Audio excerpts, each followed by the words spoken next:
Book marketing is tough enough as it is. And, if you have the discretionary expense, then yeah, you can go ahead and spend it on ads.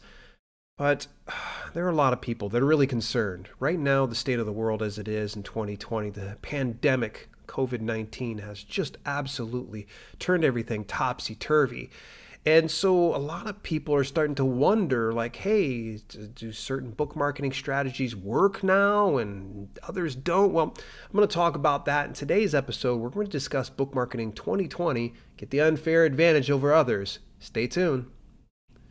This is episode number 59 of the Self-Publishing with Dale podcast, and I'm just absolutely tickled to death that you took a little bit of time out your day, spend a little bit of time with me to talk about one of my favorite things in self-publishing, and more importantly, one of the three things that I see that is a pain point for a lot of authors. And three pain points include keywords, getting book reviews, and then last but not least, what we're going to be talking about today, book marketing 2020, of course, is what we're going to really be focused on. But before we do jump into everything, I want to let you know that this podcast is exclusively sponsored by winningwriters.com.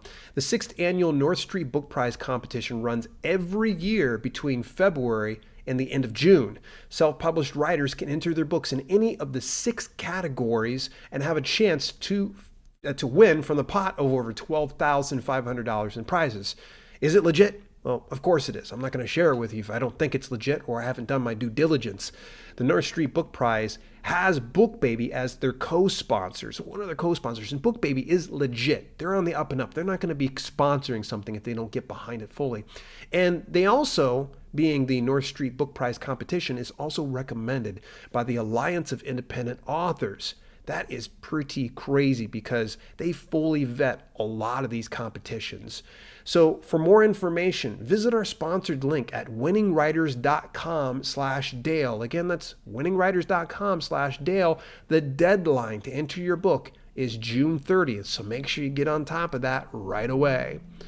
So here we are in 2020, and man, this has been just a train wreck of a year. I mean, if it's one thing, it's the other. And right now, as we speak, we're in the midst of this pandemic of COVID-19 just absolutely wrecking the world. And it has turned everything upside down. I've seen some authors that were treading water, and then overnight, they just all of a sudden started getting thousands of dollars in sales in the course of a month. It's crazy. And then there's others that were pulling in tens of thousands of dollars prior to this pandemic. And now it's kind of down to nothing. And what's down is up and what's up is down. And a lot of people are very frustrated. And I understand. But here's a fact, actually. I was actually subscribed to Jane Friedman's Hot Sheet. Highly recommended, by the way. If you ever get the opportunity, go check it out. It's called the Hot Sheet. She does an email broadcast every week and gives you all of the up-to-date information in the world of self-publishing. And here is a fact. The NPD book scan actually just revealed recently that sales are actually up. Sales are up. And here's the funny thing is last year at this time compared to this year at this time, we've only seen about a 6% decrease in print book sales, which is pretty stellar considering that usually it's way lower at this time of year. So it should actually be even lower than that based on our current situation. So this just goes to prove that people are buying books out there. So why are some people seeing some of the sales and others aren't? Well, we can go in depth about niches and what's trending right now. What are people wanting as they're in quarantine? What are they wanting to consume? Or we can focus on the fact that what we need to do is build a better book marketing strategy. We got to get with the times. Right now, the times really insist on you embracing technology and getting behind it. So a lot of what I'm going to be sharing today is going to probably get you out from behind your keyboard and in front of more people, but it's going to be in a virtual capacity because obviously if you're stuck indoors, you're not going to be able to do any kind of, book signings or any kind of conferences, things like that. So I'm going to give you 5 ways book marketing in 2020 and get that unfair advantage over other authors that aren't doing these things. The very first one, I'm just going to get this one out the way. This one's a gimme. You guys and gals already know me by now, and you know that I'm bullish when it comes to Amazon ads. Amazon advertising is a dead simple way and cost-effective way of getting your book in front of a warm audience. However, there are quite a few of you out there that are just struggling to kind of put it together. You've probably tried to throw $100 per day in ad spend and $1 cost per click and seen no results. But the fact of the matter is, if you're not getting results, the chances are likely you need to take a step back and analyze what you're doing with the Amazon advertising. It's pay-to-play world, folks.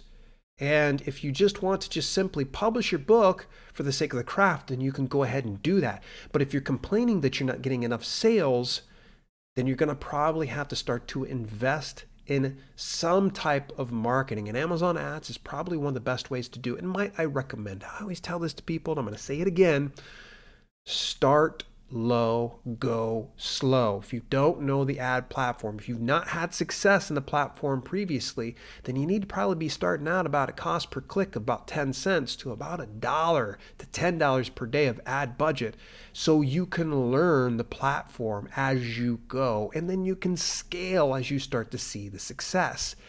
Keep in mind that if you're going really low, it is going to be slow. It's going to take 30, if not 60, if not 90 days to really see any kind of momentum or any kind of results that you can get back from it and start to tweak those things and scale it.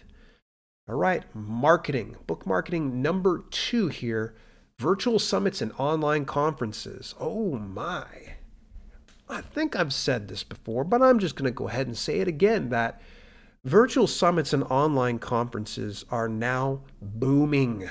I can't tell you how many online conferences I have turned down over the past month. Why?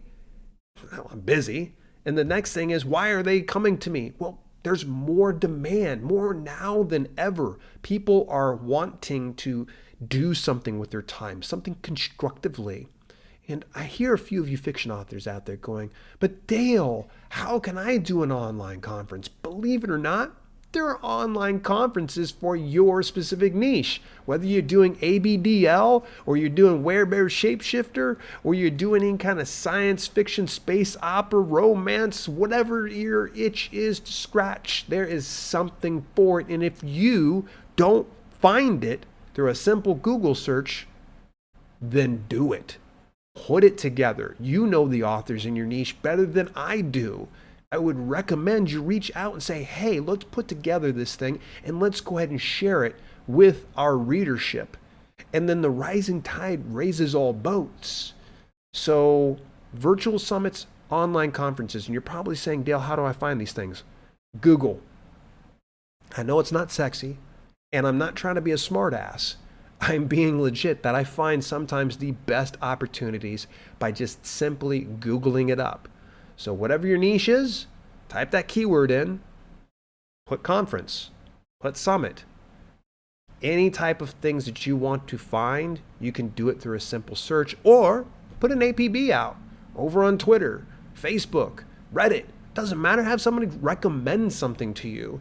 That way you can get yourself into one of these conferences. And rest assured, if you're willing to put in the time and willing to get more people to these particular online events, chances are very likely people want you to come and speak at their conference. All right, number 3, Facebook groups. Okay, I've gone bullish on this one, and for good reason. It is the easiest way to get organic traffic. I heard someone say on a live broadcast yesterday, and I'm not trying to shame this person, they said organic reach is dead on Facebook. Wrong. Dead wrong. Organic reach is impossible if you're using just your business page alone, but through Facebook groups, you're able to grow your presence, and it's going to require a little bit of finesse. It's going to require some type of strategy. It's going to require some work and a long-term vision of what you want to do with the Facebook group. I've got an entire video series over on my YouTube channel And I'll just spare you all the details of how you can be able to grow this. But Facebook groups are so easy to do, so easy to put together. It's a great spot to bring your readership over to so everybody can kind of grow this sense of community. And as they grow that community, it's one of the easiest ways to market your book. You got a warm audience there. They're ready to go. They already know who you are. You dropped them into a group, and now you can go ahead and start marketing your book. Good friend of mine, Scott J. Marshall II, was able to launch not only his ebook, but his print book into bestseller status. And we're not just talking some random small categories that anybody can do, just sell one copy and then you're number one there. No, we're talking he at the top of the charts in some highly competitive niches. So that was done through a Facebook group. At that time, he had a little over 18,000 members in the group. Now I think he's somewhere like 33,000. It's a ridiculous number at this point. So if he chooses to launch another book, I'm sure it's going to do stellar. Alrighty. Marketing number 4. All right, so this is an easy one. You're probably going, oh, I know what he's going to say. And if you thought video, you thought correctly. Video is the way to go. Now, I'm going to recommend YouTube is a great go-to. Twitch is another excellent go-to, especially for creative authors out there. I see a lot more creative authors over on the Twitch platform now more than ever.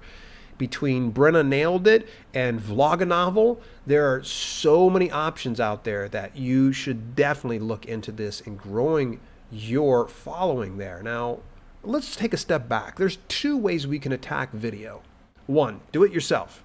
So you can be something as simple as, friend of the channel, W.A. Blinko, Wayne actually has his own YouTube channel to where he shares some of his personal insights about his publishing journey. And this is a great way for him to connect with people that wouldn't otherwise find his books through a different medium, and they start to get to know, like, and trust him. You can look at another extreme of someone like, say, a Jenna Moresi, who has well over 100,000 subscribers on YouTube. Rest assured, when she goes to launch her book, that thing is going to sell like hotcakes. Hotcakes. Because she is in front of people. She's there. She's in the front of their mind, as opposed to, let's just publish this and just hope for the best. YouTube is a great way to do things, but let's not limit ourselves to just YouTube. YouTube, Twitch, Facebook, you name it, any kind of platform. But let's just say you're like, Dale, I just don't have the time to put together a YouTube channel. I get it. Totally understand, especially if you're working on your next epic novel. Why do you want to be slowed down by putting together a YouTube channel? All right, get booked. Get booked. Reach out to people that are within your niche to interview you. I can't tell you how many emails I get on a daily basis of someone wanting to be interviewed on my channel. So you can imagine that, and by the way, I don't mind it at all. Most times I politely decline or just throw the email out. Either way, it doesn't hurt to go and ask some of these people, and especially if they have a history of interviewing people on their YouTube channels or through their Facebook groups. It's going to be up to you to do the outreach. So do your due diligence and find out who's doing video within your niche. All right, I got another point. This is going to be the 5th point as we start to wrap things up. I just want to bring to your attention that I've got a goal this year, in the year 2020. For all of the horse manure that we've been going through, I want to help you out. I want to help you, the author, and I want to do it in a massive way. So massively, I want to make an impact on each and every single one of your lives.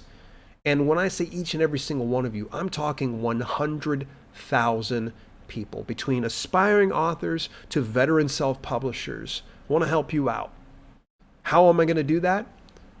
By providing killer content over on YouTube. So if you can do me a huge favor, you're going to go over to dalelinks.com/YouTube. As soon as it goes into there, it's going to recommend you subscribe. Please hit the subscribe. Ring the bell notifications on so you don't miss a single one of the videos. We've got some great content that's rolling out and a lot of stuff that's kind of changing up a little bit because I want to give you more. I want to see you succeed in 2020. And I don't want to see anyone treading water. I want all of us to be successful. So we're on our way to 100K, and I want you to join me in that journey. Head over to dalelinks.com/YouTube. If you happen to be driving your car or you're working out, just go ahead and pull that car over, put that weight down, open up your browser on your phone or over on your desktop or laptop and type that in, dalelinks.com/YouTube, and subscribe right away. All right, tip number 5. Here we go. Podcasts. Ooh, you're like, Dale, why didn't you say video for last? Because I know authors by now. A lot of authors don't want to be in front of a camera. With the exception of my buddy Keith Wheeler or Mojo Seedlack, they love to be in front of the camera. They're okay with being in front of the camera. Actually, Mojo probably would say different, but she's in front of the camera. Either way, not everybody wants to do that. I completely get it, and especially if you're trying to maintain some anonymity about you, if you're running a pen name of some sort. That's why I say podcasts for last, because you remove that visual element. Now, if you're watching this on YouTube, the podcast channel, you're probably like, oh, but this is a podcast. Just hear me out. The audio version of podcasts, not the visual version. So things that you can hear over on, say, Stitcher or Apple or iHeartRadio or Blueberry or any other different platforms that specialize in podcasts. So there's 2 different methodologies. I think you know where I'm going with this because I did the same exact thing when I covered video. The very first one is do it yourself. Doesn't need to be fancy, folks. Honestly, you can get a good Yeti microphone for under $100. And if you've got a computer, just plug it on in. You can get some free software. It's called Audacity, and it doesn't cost you a dime. I find it very reliable. There's a lot of great online resources that will show you how to do a podcast. Now, let's say you're kind of saying, Dale, I don't have the time to do that. Get booked. Get booked. There are probably more podcasts than there are YouTube channels that are looking for guests like you. Here's a little tip. So you can go beyond just the whole, let's go ahead and Google it up. I'm going to give you a free one here. Podcastguests.com. Now, they're not paying me to say this. I actually have subscribed to their free email newsletter. I use their premium service and I was rather underwhelmed by the results from it because I got just the same amount of results using their free newsletter. And every Monday they send out a broadcast showing you different podcasts. They're looking for guests and you just apply to them. And I'd say on a regular basis, I at least get it, I would say 1 to 4 podcast bookings over the course of like 3 to 4 months. So, typically about a podcast booking per month just from paying attention to their email newsletter. Not all of the podcasts are going to be made for you. You're not going to want to apply to some, podcast about manicures and you're a werebear shapeshifter author. Doesn't make sense. But podcastguest.com, by the way, I don't have that inside the show notes. You're just going to have to remember that. So you happen to be driving again, pull over, write it down, put it into your browser, take a look at it later on. Hey, as we start to wrap things up, I just want to, send my heart and my thoughts out to each and every single one of you that are really going through a rough year. 2020 has just absolutely just been punching us below the belt time and time and time again. And I just want to let you know that I got your back every step of the way. And if you could just do me a huge favor in return, make sure you subscribe or follow me on your preferred podcasting platform and do me a huge, even bigger favor. Just leave a little review. An honest review would be awesome if you could. In the meantime, to between time, this has been Self-Publishing with Dale, and I will chat with you next week. Stay safe, stay healthy out there, folks.